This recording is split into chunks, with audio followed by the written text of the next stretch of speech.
Saudara-saudariku sekalian yang terkasih, salam damai Tuhan. Saya memperhatikan kalau kita itu bercocok tanam, kemudian ada hama di antara tanaman kita, entah itu belalang, entah itu tikus, entah itu kutu putih, atau apapun. Kadang langsung muncul di benak kita keinginan untuk segera membasmi dengan cepat. Orang mencari racun apa yang paling mematikan hama itu. Jarang yang lalu berpikir secara ekologis apa yang paling baik untuk kita pakai untuk mengusir hama itu. Karena apa? Karena orang ingin hasil cepat. Yang kadang hasil cepat itu juga dijalani dengan kekerasan. Yesus menghadapi sikap yang sama dalam diri para murid. Diceritakan bahwa Yesus pada saat menjelang kenaikannya ke surga, dia sadar bahwa dia harus berada di seputar kota suci Yerusalem. Kemudian dikisahkan bahwa Tuhan sempat singgah di antara orang-orang Samaria, tetapi orang Samaria kemudian tidak merespon kedatangan Tuhan. Tuhan, apakah Engkau mau supaya kami menyuruh api turun dari langit untuk membinasakan mereka?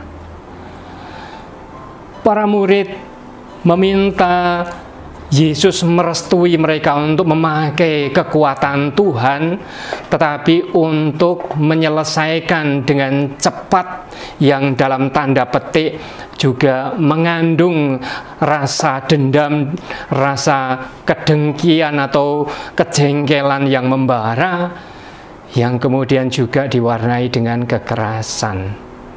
Dan ini yang kemudian dijawab Yesus dengan sikap untuk tidak merestui jalan para murid itu, mengajak mereka pergi. Menarik sekali bahwa sampai saat ketika Tuhan telah menunjukkan kuasa-Nya dengan kebangkitannya, Tuhan tetap menunjukkan pula kepada mereka bahwa Tuhan tidak mau, istilahnya itu, mengumbar yang namanya kekuasaan. Ia tetap memilih jalan yang mendidik para murid untuk selalu hadir di tengah-tengah umat dengan kerendahan hati dan dengan sikap lemah lembut. Nilai inilah yang sangat luar biasa ditunjukkan dalam kehidupan Yesus ketika berkali-kali Yesus berjumpa dengan orang-orang yang keras hati. Bahkan dengan segala cara melawan Yesus, tetapi Yesus selalu menunjukkan cara lembut hati untuk menghadapi mereka semua. Dan kini pada saat ia sudah saatnya mau dimuliakan pun, ia masih tetap memakai jalan ini, tidak mengumbar kemampuan ilahinya untuk mengambil jalan keras kalau mau. Tetapi dia tetap konsisten memakai jalan seorang hamba, jalan seorang abdi, jalan seorang yang lembut hati, jalan orang yang rendah hati. Saudara-saudaraku sekalian yang terkasih, kiranya hal ini kita petik pada zaman ini supaya kita juga mampu memahami bahwa hasrat akan kekerasan di masa lalu itu tidak pernah berkurang hanya dengan bergesernya zaman. Saat ini kalau kita memperhatikan apa yang terjadi di tengah masyarakat, kadang kita itu juga gregetan, pengen hasil yang serba cepat. Tetapi kita tahu sebenarnya, atau kadang juga tidak sadar, bahwa hasil yang serba cepat yang kita harapkan itu juga mengubah perilaku kita seolah-olah menjadi pribadi yang tidak sabaran, bahkan orang yang akan merestui kekerasan. Karena kita mengharapkan bahwa hasil itu cepat, yang jahat cepat teratasi. Hal ini terjadi ketika kita melihat kejahatan di sekitar kita. Ketika kita melihat ada orang korupsi diberitakan demikian, kita mengharapkan, masukkan saja dalam penjara, nggak usah pakai hukum, nggak usah pakai ayat-ayat. Kadang kita berpikir demikian. Kalau ada tetangga yang juga kurang baik hidupnya, nakal, atau kemudian suka memfitnah tetangganya, apa yang terjadi? Kita pun kadang juga mungkin terpikir hal buruk terjadi atas dia. Artinya apa? Dengan jalan kekerasan, seolah-olah itu kita menawarkan solusi di situ.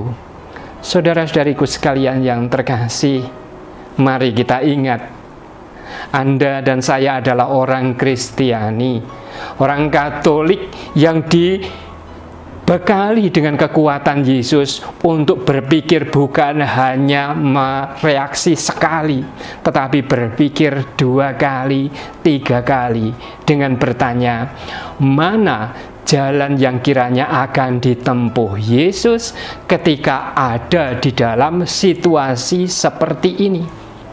Makanya di dalam cara praktis refleksi Kristiani ada istilah melihat hic et nunc Christus. Apa hic itu? Hic itu di sini bahasa Latin. Et nunc itu adalah saat ini. Jadi kalau kita mengalami peristiwa yang seperti itu, yang seolah-olah kita terdorong untuk ambil jalan keras yang cepat, tanyakan, Tuhan Yesus, seandainya Engkau di sini dan saat ini dalam situasi seperti yang saya lihat ini, apa yang akan Engkau ambil? Jalan apa yang akan Engkau tempuh? Apa yang akan Engkau lakukan? Pertanyaan ini akan membantu kita untuk terus mencari jalan Tuhan. Dan saya yakin Anda akan menemukan bukan gampar saja, gasak saja, pasti bukan. Pasti Anda akan sadar Tuhan Yesus mengajak kita tetap menghadapinya dengan lembut hati, dengan tanpa kekerasan, dan dengan pelayanan yang seolah-olah kalaupun dia kita anggap sebagai musuh, kita akan tetap melayani yang terbaik bagi dia. Santo Vincentius pada zamannya, yaitu abad 17, dia juga menginspirasi kita pertama-tama ketika dia berbicara tentang kasih. Siapa sih orang itu yang mengasihi, atau orang mengasihi itu cirinya seperti apa? Orang itu mengasihi kalau seperti apapun keadaannya dia tetap punya rencana baik atas orang itu. Nah, itu baru mengasihi. Kalau mengatakan mengasihi tetapi di balik itu ada rencana-rencana busuk atas dia, yakin itu bukan mengasihi. Dalam kesempatan lain, Vincentius membumbui kasih itu dengan kelembutan hati, keutamaan yang sangat dia kagumi. Dia mengatakan kelembutan hati. Oh, betapa indah keutamaan ini. Kelembutan dan kerendahan hati adalah 2 saudara kembar yang sangat rukun dan tak terpisahkan, seperti halnya ketulusan dan kebijaksanaan. Saudaraku sekalian yang terkasih, kita berbahagia bahwa masing-masing kita itu mengemban tanggung jawab dengan orang lain. Dan kita diizinkan oleh Tuhan untuk hidup bersama dengan orang lain. Kadang di dalam situasi tertentu kita berhadapan dengan orang yang tidak seiring dengan keinginan kita, atau bahkan secara vulgar mereka melawan kita.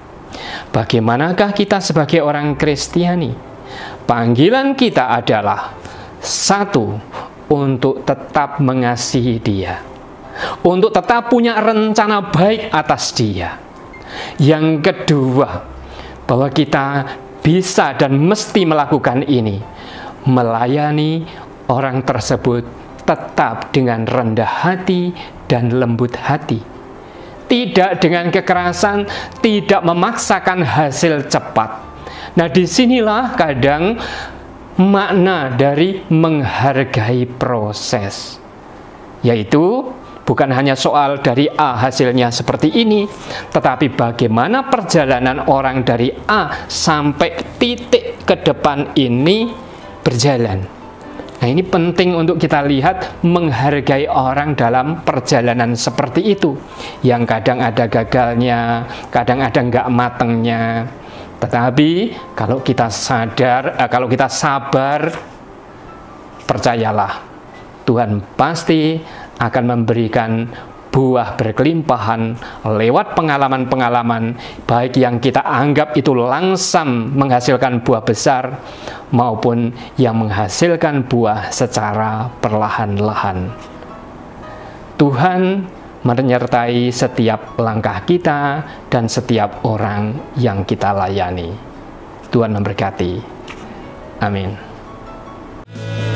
Aku